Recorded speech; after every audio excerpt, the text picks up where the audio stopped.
pessoal, dando início aqui mais um podcast Princípio Ativo, trazendo gente que de fato faz a diferença nas farmácias independentes do Brasil. E hoje eu estou com um convidado especial aqui, de novo, mais um convidado que eu sou suspeito a falar dele, tá? Meu vizinho do lado lá da nossa terra, querida Paraguaçu, um cara que vem lá de Alfenas e ganhou a região da Faria Lima, aqui em São Paulo, manda e desmanda nessa região, né, Ivan? Quem dera. E para mim é uma honra receber esse cara aqui, porque esse cara é um dos poucos do nosso mercado que fala a mensagem de uma forma clara e evidente, no qual as farmácias precisam ouvir, tá? Então, eu tenho certeza que aqui vai ser um MBA em 30, 40 minutos, tá? Papel e caneta na mão, que eu tenho certeza que ele vai trazer insights poderosos aqui, tá? Ivan Engel, seja muito bem-vindo, meu querido. Obrigado pelo convite. Se apresente. Obrigado, Thiago. Bom, primeiro, é um prazer estar aqui. Fico muito feliz de encontrar um conterrâneo nesse contexto, né? Muito prazeroso isso. Dois caipiras. Do interior de Minas. É muito legal isso. Bom, eu tenho 22, esse ano vou completar 23 anos de mercado farmacêutico. Comecei minha carreira como estagiário da Profarma Distribuidora. Que legal, Fui 16 anos da Profarma. E na Profarma eu exerci diversas funções na distribuição. E quando a Profarma comprou um grupo varejista, ela comprou primeiro 80 lojas, depois comprou mais 60, depois comprou mais 150. Mas assim, comprou 2 redes falidas e uma lucrativa, né? E eu entrei pela área de compras primeiro, virei gerente de compras, aí fui acumulando função, virei diretor de operações de loja, e aí o core business inteiro ficou comigo uma parte do tempo, depois entraram outros, a empresa cresceu, entraram outros diretores, as coisas foram... Quantas lojas você tocava na época? Compra? Chegamos a ter 280 e como comprou rede falida, foi fechando o Copa 200, aí depois voltou, sei lá, quando eu saí devia ter 210, 220, não me lembro exatamente o número, mas... Porque como, por exemplo, a primeira rede que a gente comprou tinha 80 lojas, sobrou 45 das 80, porque era uma rede que estava falida mesmo. No Rio de Janeiro, você deve imaginar o que é um aluguel, uma rede que operava basicamente em shopping em área nobre do Rio, né? E você pode imaginar o que era o aluguel de uma loja dessa na Zona Sul, nos shoppings e tal. E ela tinha sido comprada por um grupo que desabasteceu as lojas e tal e não funcionou. Então eu fiquei 16 anos na Profarma, 6 anos no varejo, 10 anos no atacado, na distribuição. E de lá eu saí, montei uma empresa de consultoria e comecei a dar consultoria para varejo. Dei consultoria na São João, lá no Sul, dei consultoria na Natus Pharma, em Paraguaçu, Matheus, um grande parceiro. Você deve ter visto o que era a Natus Pharma antes de 2019, o que é a Natus Pharma de hoje. A carreira lá, né? Eu ouvi essa história, você não tinha me contado ainda, mas alguém tinha me dito, ou o Matheus tinha me dito, talvez. Comecei lá, fazendo entrega lá. Então, 3 sul-mineiros ali tão próximos, né? E até tive com o Matheus na segunda-feira, porque teve reunião aqui na Unifabra, da Unifabra e tal, e ele estava com o Pedro, filho dele, na época o Pedro tinha 18 anos quando eu dei consultoria lá. O fato é que eu dei consultoria em várias redes, tanto a Abrafarma como não a Abrafarma, um período, e comecei a dar consultoria na Close-Up já em 2019. Eu saí da Profarma final da D1000, que é o braço de varejo da Profarma, final de 2018, no início de 2019 eu já dava consultoria na Close-Up em vários varejos. E aí fiquei esse período...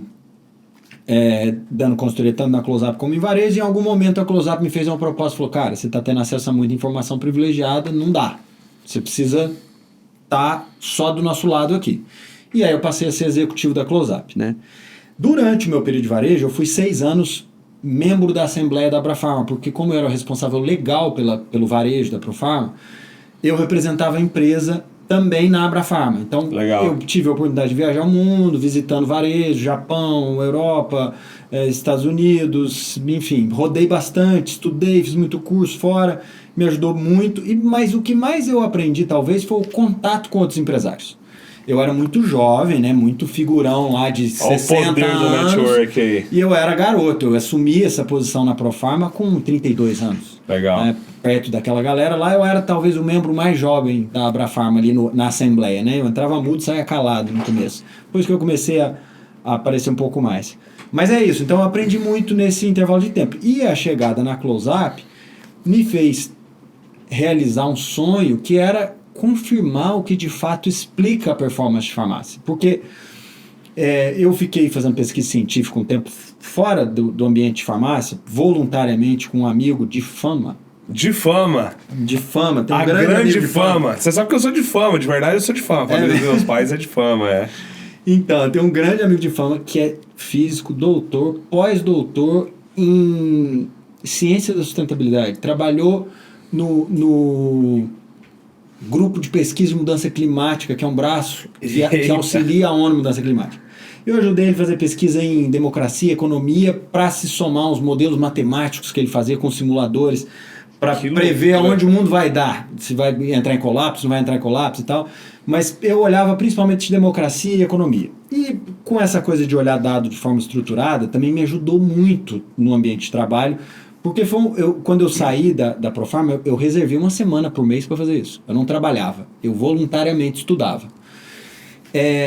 E ao mesmo tempo, eu dava consultoria em redes regionais e trabalhava na Close-Up. Então eu comecei a lidar com dado, com negócio e com ciência ali. Tá. Perfeito. Então acho que me ajudou a usar um pouco de metodologia científica. Eu não sou cientista, mas eu navego ali.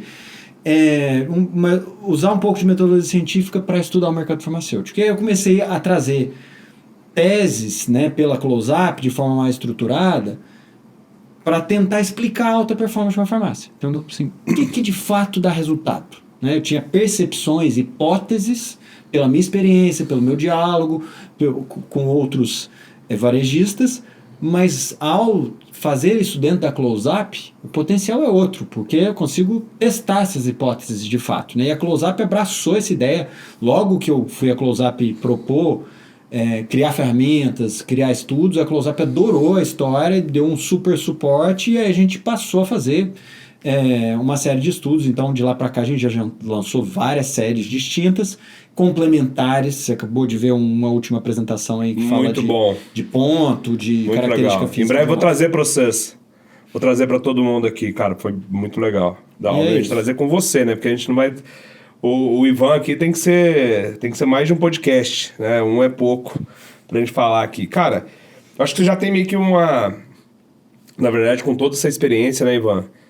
Você tem uma visão meio que global do que dá certo. Vamos direto ao ponto, né? Do que dá certo, do que não dá certo. Cara, os pontos que você viu... Cara, todas as vezes que eu vi ir pra esse caminho...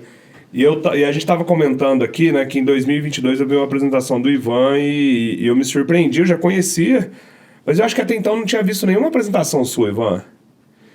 Eu comecei a aparecer em público quando eu entrei na Close-Up. Então, a primeira vez que eu apresentei no evento da Close-Up foi em 2019. Eu participei, uma coisa que me ajudou a me tornar um pouco mais conhecido nesse mercado foi quando a Abrafarma me chamou para fazer um debate no Fórum de Autogestão, que é dentro do Future Trends. Você tem uma sala que ficam os principais executivos da Abrafarma e os principais executivos da indústria. E ali se realizam os debates que tem um grupo menor participando. E na época me chamaram para fazer um debate sobre a cadeia de suprimentos. E eu fiz uma análise de quanto de dinheiro tinha parado lá e tal, que foi bem legal, deu certo. Os problemas de suprimentos entre relação CD, estoque, nessa linha. Exato, assim, lead time também, as questões tributárias do Brasil que desaceleram muito, criam muita ineficiência, né? Você trafegar com a mercadoria que sai de um estado, vai lá no Espírito Santo, volta para São Paulo. Tipo, não tem cabimento isso do ponto de vista logístico, né? Na época a gente fez um debate sobre isso. Então, eu comecei a aparecer mais pela Close-Up em 2019. Pega o ar para mim, por favor. Então, a chance de você ter me visto antes disso é quase nula, porque eu estava dentro de escritório o tempo inteiro, né? E aí, cara, pode ser. E aí, me surpreendeu, né, o fato das correlações, né, que a gente... Qual que é o momento agora, tá, Ivan? Acho que é até legal de você trazer, de te dar consciência dessa visão do dono da loja, e como o mercado está, né? Nós temos aí farmácia independente, tá? Quantas farmácias? 60 mil. 60 mil farmácias, E o nível de consciência hoje sobre o projeto farmácia está correlacionado a vender barato. As farmácias, quando a venda dá uma arrefecida, assim, dá uma segurada, a galera começa a dar desconto. Essa é a primeira coisa, então. Enfim, farmácias que tem na média 2.500, 3.000 itens. Queria ouvir de você assim, de todo o seu estudo, de tudo que você já viu que deu certo, que deu errado, quais os fatores que de fato contribuem para a evolução da farmácia, assim, que eu acho que vem desse estudo, né, desse material que você vem construindo ao longo do tempo. Tá bom. Eu vou contar um pouquinho da história de como que a gente chegou nisso, tá? Perfeito. Quando eu era membro da Abrafarma e também como executivo de varejo, eu via concorrentes que eventualmente estavam fisicamente num local pior, loja às vezes feia, que é um paradigma que o mercado tem, né? Não, a loja tem que ser linda e tal. E via concorrentes performando muito bem. E quando eu participava lá do grupo da Abrafarma, eu olhava o ranking de quem vendia mais por loja, porque assim, quando você vai olhar para resultado, faturamento médio por loja é uma variável chave no resultado. Porque Perfeito. Se você aumenta o faturamento médio, você dilui custo fixo com mão de obra e dilui custo fixo do aluguel. Então, quanto maior seu faturamento médio, maior sua capacidade competitiva. É elemento chave. Se você for à internet ver o Marcílio Pousada, presidente da Raia Drogasil, que agora é presidente do conselho, não é mais presidente da executivo, né? Falando, ele vai várias vezes falar nisso. Faturamento médio por loja, faturamento médio por loja. Outros executivos também. Estou citando ele como exemplo porque ele é uma referência no mercado farmacêutico, né? Pelo tamanho da RD, que é o maior player do varejo farmacêutico brasileiro. Mas faturamento médio por loja é um elemento chave. E o que tem o melhor preço médio também, né? Tem o melhor... Eu não sei se exatamente o preço médio, mas um dos melhores tickets. Trabalha muito bem em valor agregado. Perfeito. Né? Mas o fato é que se eu não tenho faturamento médio por loja alto, eu vou sustentar meu faturamento como grupo pelo número de lojas. Né? Suponhamos que eu não sou um associativo, sou uma rede. Eu vou expandindo loja. Pô, eu tenho um monte de loja que dá pouco resultado. Ao entrar um concorrente do meu lado, se ele derruba um pouco mais o resultado da minha loja, aquele resultado fica negativo e eu tenho que fechar aquela loja. Quando eu tenho faturamento médio muito alto, a chance desse resultado ficar negativo eu tenho que fechar é menor. 2, eu normalmente tenho mais capacidade competitiva, porque se meu faturamento médio é alto, tem alguma razão. Eu sou bom, por algum motivo. E esse motivo normalmente é difícil de destruir. Né? Então, não só a sua loja é menos afetada quando ela tem um faturamento médio alto, como é mais difícil ela entrar no vermelho, né? Então, se eu falasse assim, você preferia ter 30 lojas vendendo pouco ou 2 lojas arrebentando a boca do valão? 2 lojas arrebentando a boca do valão. Depois eu teria a terceira, depois eu teria a quarta, mas lentamente fazendo o que é certo fazer, tá? Muito bom. Tem um guardanapo. E aí, assim. Eu vou pegar pra você. E aí todos os nossos estudos foram focados em explicar faturamento médio, tá? Então, estou fazendo essa ressalva aqui, porque quando eu falo alta performance, eu não estou falando de ter muitas lojas, estou falando de faturar muito por loja. Até porque ganhar 20% de nada de faturamento não resolve muita coisa, né, Ivan? E é isso, assim, se você propaga lojas de baixo faturamento, a margem de contribuição de cada loja vai ficar muito baixa. E, de novo, entra um concorrente, vira negativo, você vai ter que fechar a loja, né? Então, a gente passou a perseguir a ideia do que leva a faturamento médio por loja alto. E quando eu olhava na Abrafarma, quem tinha faturamento médio por loja alto tinha uma característica, que era a loja muito bem sortida. Muito item na prateleira. Muito item diferente na prateleira. Não é muita frente repetida do mesmo item. Perfeito. Daí, a provar isso, né, explicando isso do ponto de vista teórico, matemático, tinha uma jornada a ser cumprida. Quando você vai estudar varejo, e eu escutei isso tanto quando eu fiz MBA na Copead, no Rio de Janeiro, quanto quando a gente estava num curso pela Abrafarma na Universidade da Flórida de varejo, aqui no Brasil, e eu escutei isso de vários varejistas, falam assim, tem 3 coisas mais importantes para o varejo. O ponto e o ponto. Aí cheguei nos Estados Unidos, o cara, location. Eu olhava, cara, tem gente com ponto pior que o meu vendendo muito mais que eu. Não parece ser tão linear isso, não parece ser tão exata essa afirmação. E é aquilo, quando chega um branco americano com teoria, a gente aceita com muita facilidade, porque é o país a maior potência econômica do mundo, não é o mais rico do ponto de vista per capita, mas é a maior potência econômica do mundo, tem universidades espetaculares, muito avançada em ciência, o cara abre a boca para falar contra uma teoria, a gente acredita. E essa máxima se difundiu, eu não sei qual a origem dela, nem fui atrás. O fato é que, quando eu olhava para venda média por loja, no nosso grupo ali, quando eu era da Abrafarma, eu via alguns players que eu não sabia a quantidade de SKUs que ele tinha. Eu tinha a percepção, ao visitá-los, de que eram muito bem sortidos. Só isso. E aí, quando... Você vai falar a quantidade ou não? Vou falar. Vai? Aí, quando eu cheguei na Close-Up, eu fui atrás de estudar isso de forma estruturada. Eu falei assim, tá bom, vamos tentar olhar para a localização do imóvel. Na época não tinha característica física, né? Tinha como saber metragem quadrada, tamanho da frente, quantidade de vaga de estacionamento, que é o estudo que a gente lançou no ano passado. Isso a gente fez outra pesquisa. Mas na época, o que eu tinha? A gente tem uma empresa parceira capaz de georreferenciar todo o dado que a gente precisa. Coloca no mapa cada loja do Brasil. Então tem, sei lá, 90 e poucas mil farmácias com venda nos últimos 12 meses no país. Eu consigo plotar todas essas farmácias no mapa e ver o que tem do lado delas. Então a gente foi tentar definir quantitativamente o quão bom era o ponto de cada farmácia. Porque as teorias não são ponto, ponto, ponto. Beleza, vamos definir se o ponto é bom ou ruim a partir de um conjunto de variáveis que está num raio de distância da farmácia. Na época, a gente fez vários testes, chegou à conclusão que devia usar 600 metros como um raio médio.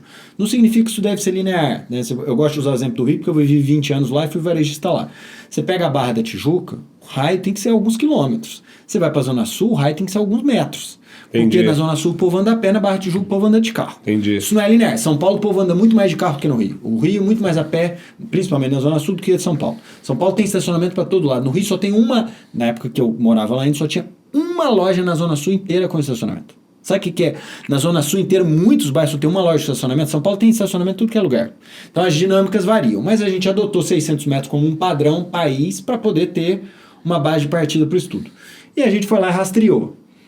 Quantas estações de metrô? Porque, ponto de transporte público é gerador de tráfego para passar pedestre. Então, quantas estações de metrô tem no raio de 600 metros da farmácia?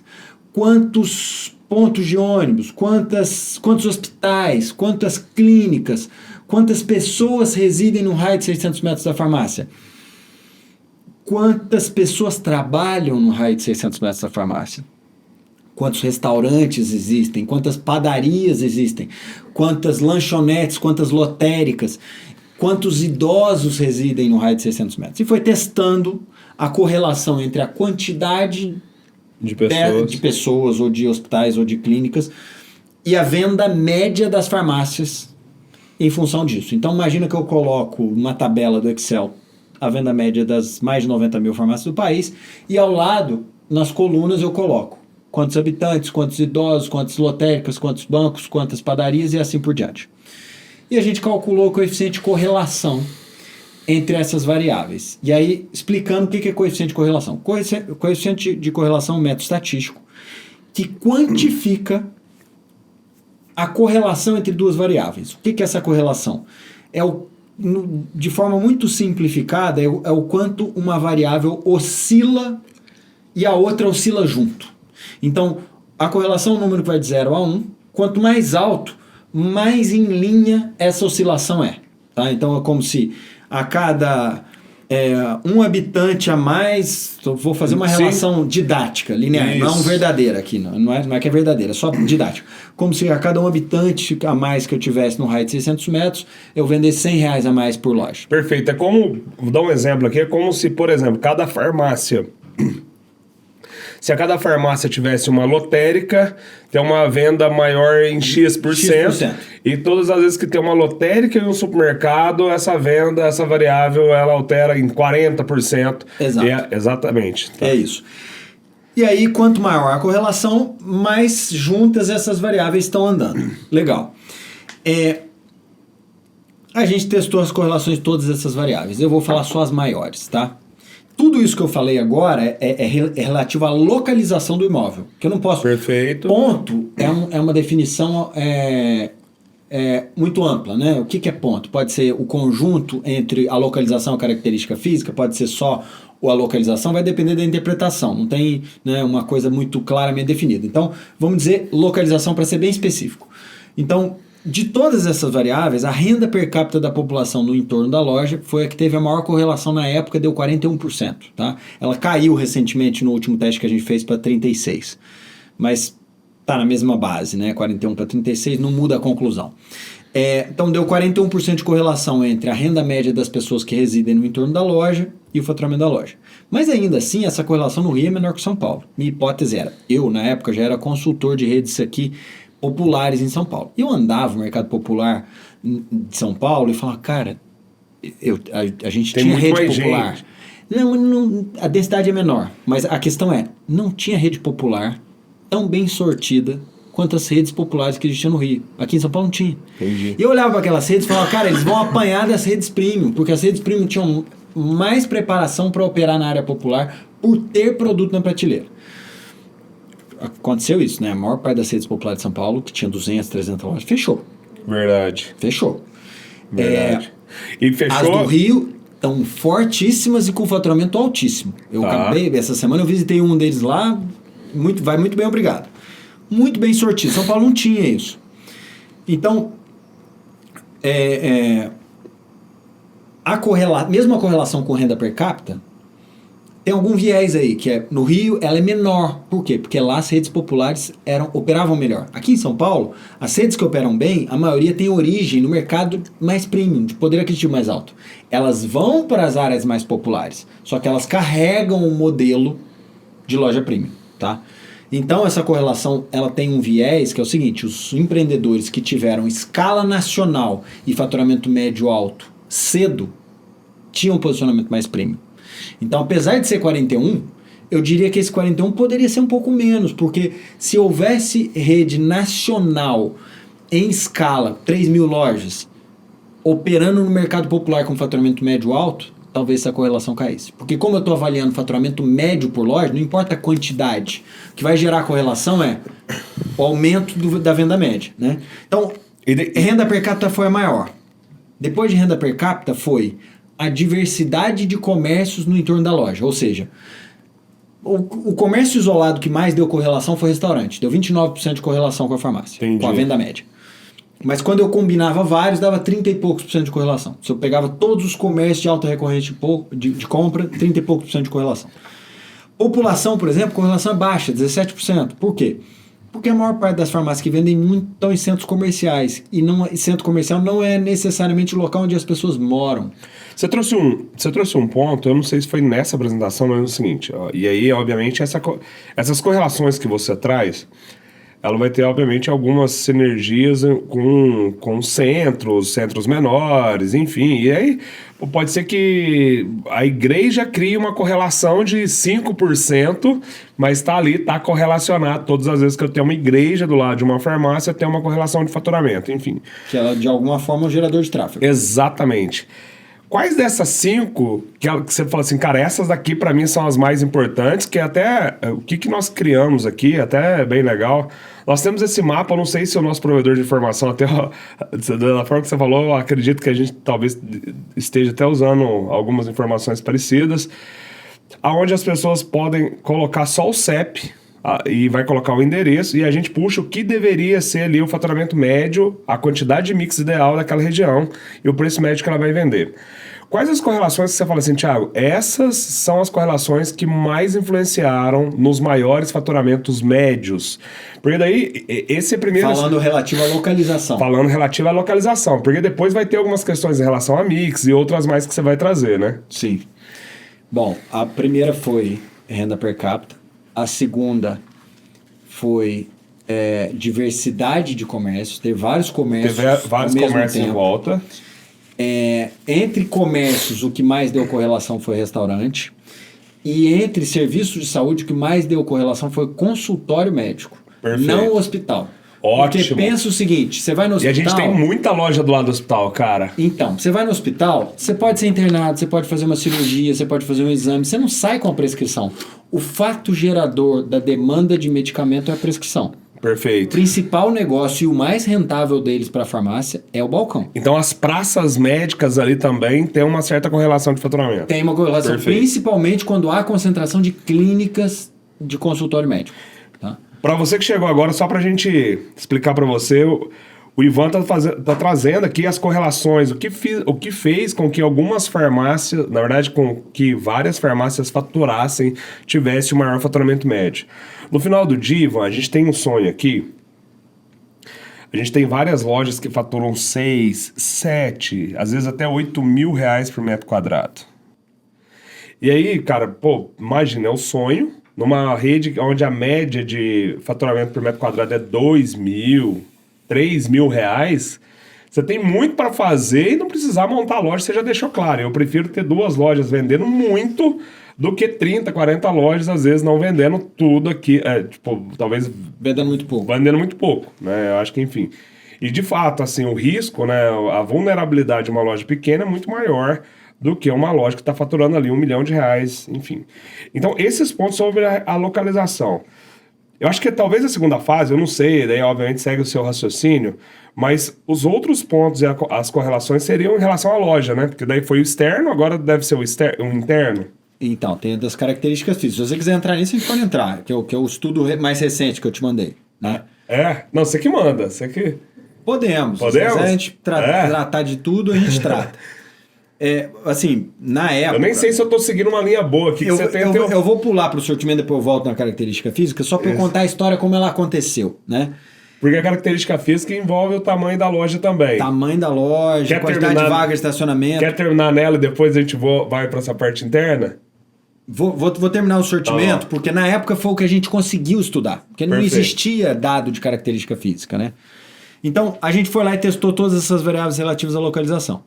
E aí a gente resolveu fazer uma contagem distinta de SKUs, ou seja, quantos itens diferentes cada farmácia do Brasil vendeu em 12 meses, tá? Esse foi o critério, porque quando eu falo sortimento, aí eu falo, a farmácia tem 12 mil, o cara vai contar no estoque dele. Não vai bater o número, porque eu não tenho o estoque dele, eu conto a quantidade de SKUs que ele vendeu. O que eu estou dizendo é a close-up, né? Close-up não tem o estoque de todo mundo, eu gostaria em algum momento de ter, a gente vai chegar lá, mas nesse momento o que a gente tem é a venda. Então a gente vai lá e conta a quantidade de SKUs distintos vendidos nos últimos 12 meses, nós na close-up, né? E aí a gente foi lá e colocou numa coluna essa quantidade ao lado do faturamento médio da loja e fez a correlação, na época deu 82%. Então você imagina que a maior correlação relativa à localização deu 41%. E o sortimento deu 82%. E eu vou nos Estados Unidos e o cara diz para mim, location, location, location. Não significa que location ou ponto não são importantes. Significa que a hierarquia talvez esteja errada.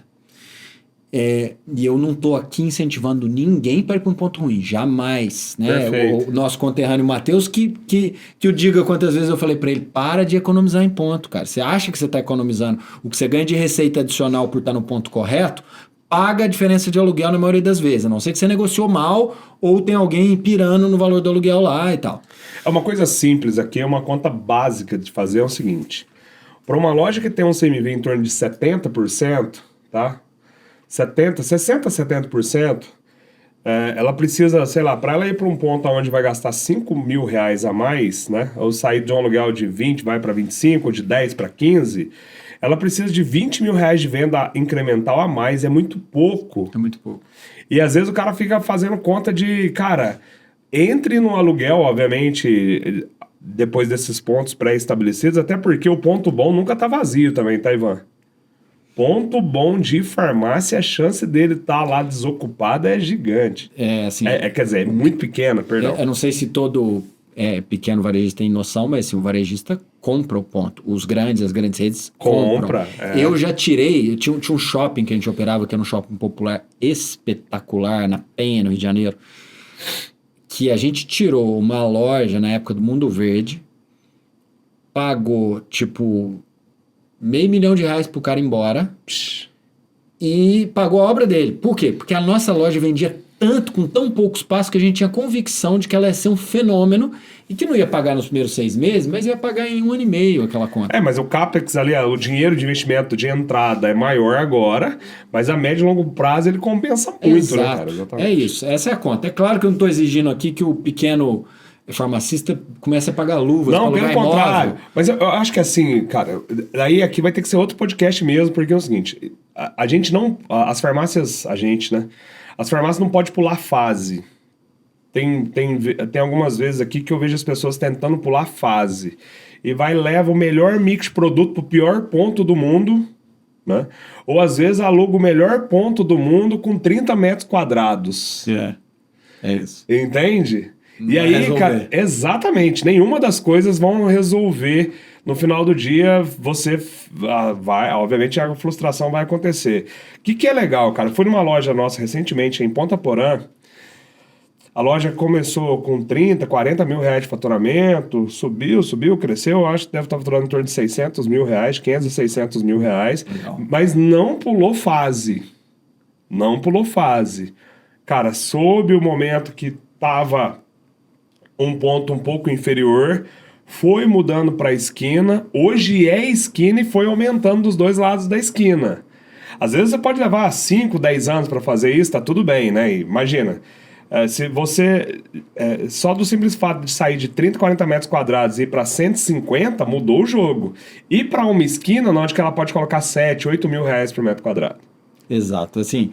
Eu sou super favorável a trocar de ponto no momento certo. Perfeito. Eu acho que é um passo que é comum para o pequeno empreendedor. Né? Primeiro, extrai o melhor que você pode ter do ponto que você já tem. Né?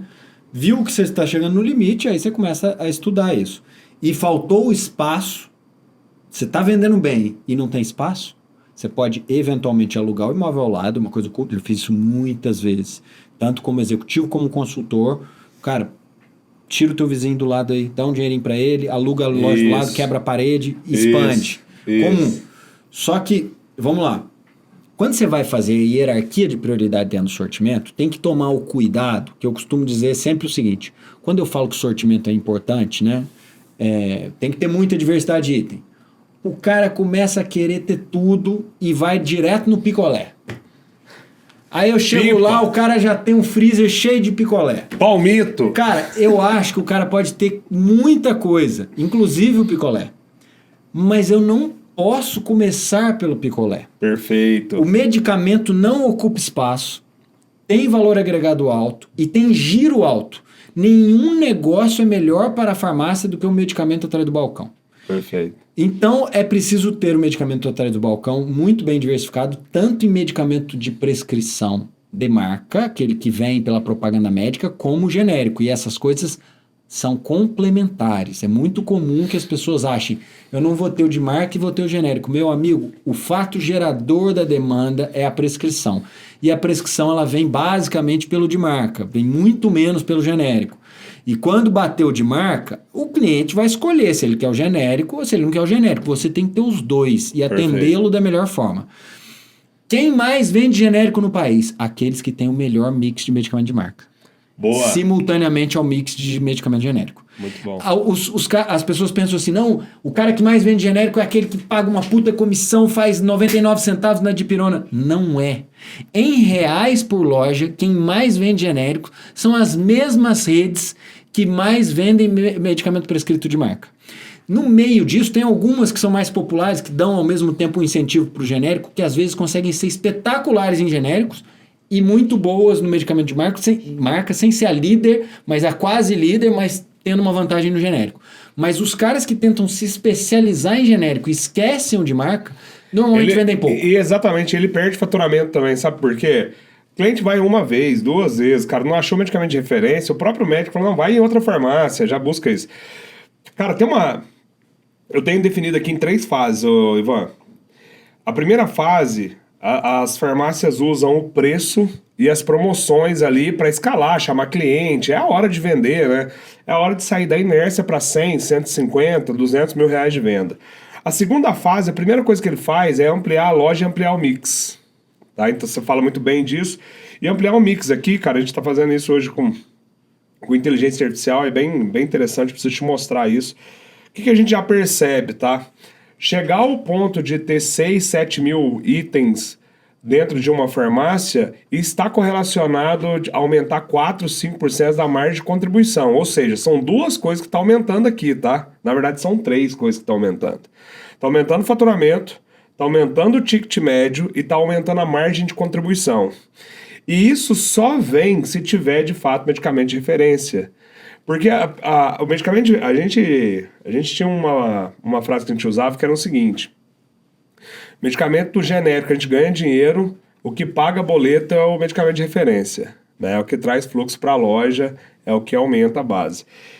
Nesse contexto, e aí a segunda fase, né, obviamente, você tá ali entre o segundo, terceiro, quarto lugar da praça onde você atua, mas quem tá no primeiro lugar daquela praça, então imagina uma comunidade, uma região, quem é o cara que mais vende naquela região, normalmente é quem tem o melhor mix de produto.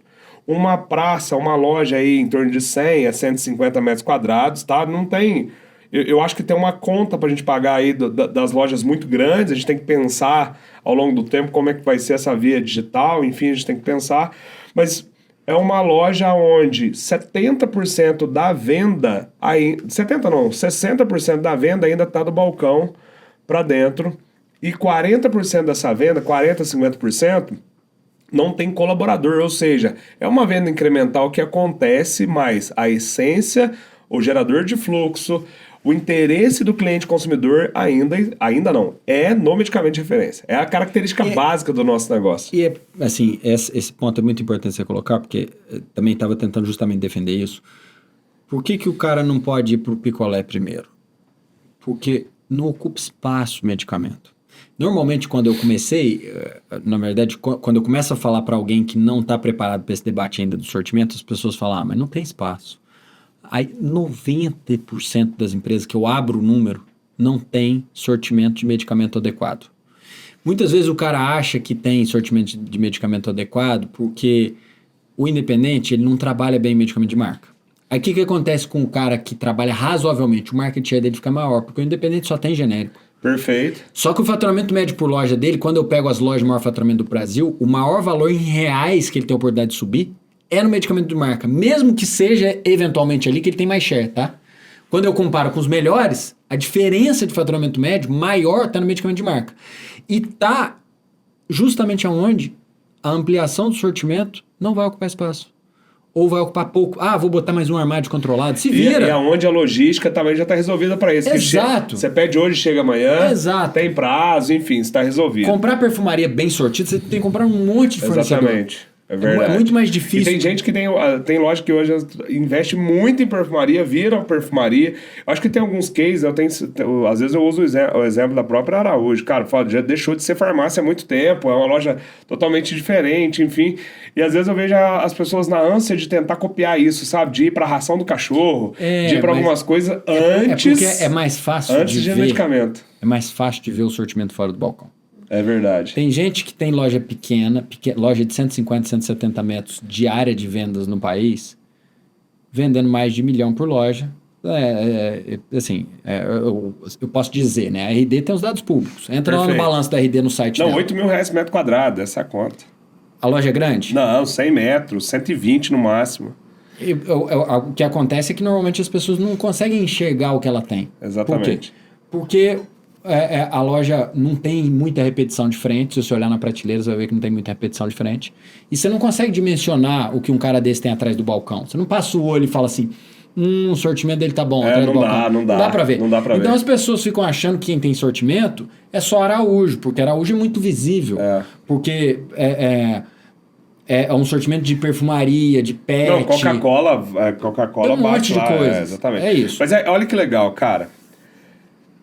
Tá aí, Ivan, uma das maiores alavancas para qualquer farmácia independente, né? Inclusive a loja, você tá na inércia, mesmo que está crescendo também, tá tudo certo, mas para sair dos pontos de uma média, não sei se essa é a palavra, mas de sair da média e ir para uma posição privilegiada. Você falou de localização, você falou das características do ponto.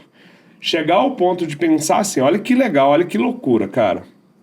Você fala assim, se eu aumentar 300, 400 itens dentro da minha loja, eu posso aumentar em 5% da margem de contribuição. É melhor que qualquer investimento, cara. Você passar para... Cara, eu estou vendendo 200, eu vou passar para 300 mil, meu custo de mercadoria vendida vai reduzir. É fantástico. Obviamente tem a ordem, né? Ponto, esse mix de produto, bem elaborado. Aonde também, Evan, que daí vem que é meio que contraintuitivo. Quanto melhor o mix, melhor a necessidade de desconto agressivo, cara. Não sei se você chegou a ver Eu nunca fiz essa correlação. Correlação disso, porque a gente tem preço na Close-Up, a gente tem preço de loja, mas a gente não tem preço por loja. Entendi. A gente tem preço médio das redes. As redes hoje não abrem ainda seu preço por loja. É aquilo que eu tô te falando, assim, é fato aqui de dentro de casa, porque é o seguinte... Quem não oferece uma boa experiência com mix de produto, ou não atende a receita inteira, ou não tem um bom salão, o que acontece, cara? A única arma dele vai ser muito desconto. E aí, muito desconto entra, vai derrubar a margem de contribuição, ele fica naquele giro do genérico o tempo todo. Tá certo que tem que passar dessa fase, tá tudo certo, mas assim, a fase de uma evolução onde você vai ter um negócio que é mais perene no mercado para onde que a gente está indo, é ter esse mix ideal, ter essa loja um pouco mais preparada. E aproveitar a oportunidade, pessoal, porque é o seguinte, o avanço das redes corporativas, hoje, numa capital igual a São Paulo, os caras dominam o quê? 60%, 70% do mercado? Ah, certamente. Talvez até mais. São Paulo capital, eu não lembro o número de cabeça. Mas é uma média. É muito alto. Aonde as nossas lojas, a grande maioria, está em cidades abaixo de 50 mil habitantes. Cara, é mais do que o momento da gente aproveitar essa oportunidade e ocupar um espaço. Tem tempo para se organizar. Nosso. Perfeito. Tem tempo para se organizar. É isso. Mas assim, seguindo a evolução dos estudos, eu vou falar um pouquinho de quantidades, tá? Então, uma rede de alta performance, como é que a gente está de tempo aí? Então, daí a gente... Mais 5 minutos? Vai, bora. Pode ser? Então, beleza. Quando a gente olha para uma rede de alta performance, quantos SKUs ela tem na prateleira? Mais ou menos 12 mil. Vendidos em 12 meses. O que eu recomendo para o Qual que é o faturamento dessa rede? 800 mil. 800 mil, 12 mil itens. 12 mil itens. 12.500, 13 mil já é milhão. Tá? Perfeito.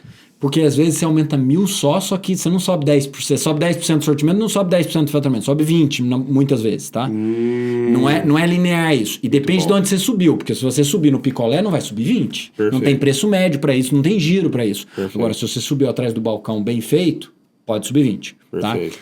Tá? Então, rede de 11.500, 12 mil SKUs, rede de 800 mil reais de faturamento médio por loja.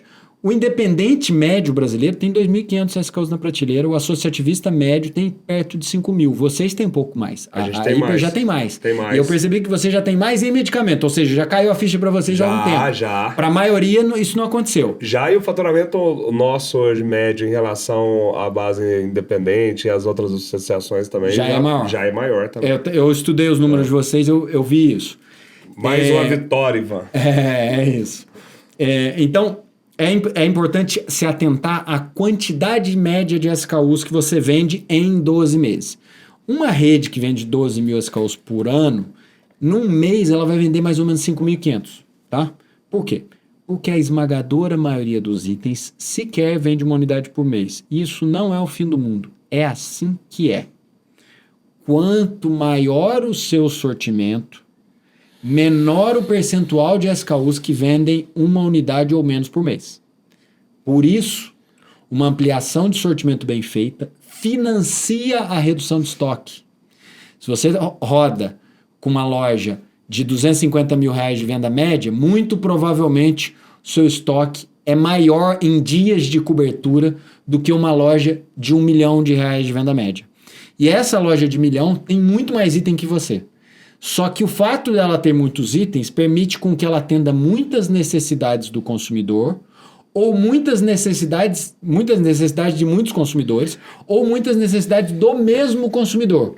Então, tanto ela aumenta a frequência de compra do consumidor fiel, como ela aumenta o leque de consumidores que ela vai atender. Faz uma vírgula aqui. Galera, esse podcast a gente vai ter que cobrar, viu? Para você assistir. Vai ter que cobrar, né? Que a galera fica aí buscando curso, que não sei o quê. Aqui é a aula daquilo que funciona no dia a dia. Esse podcast que a gente vai cobrar, viu, Carol?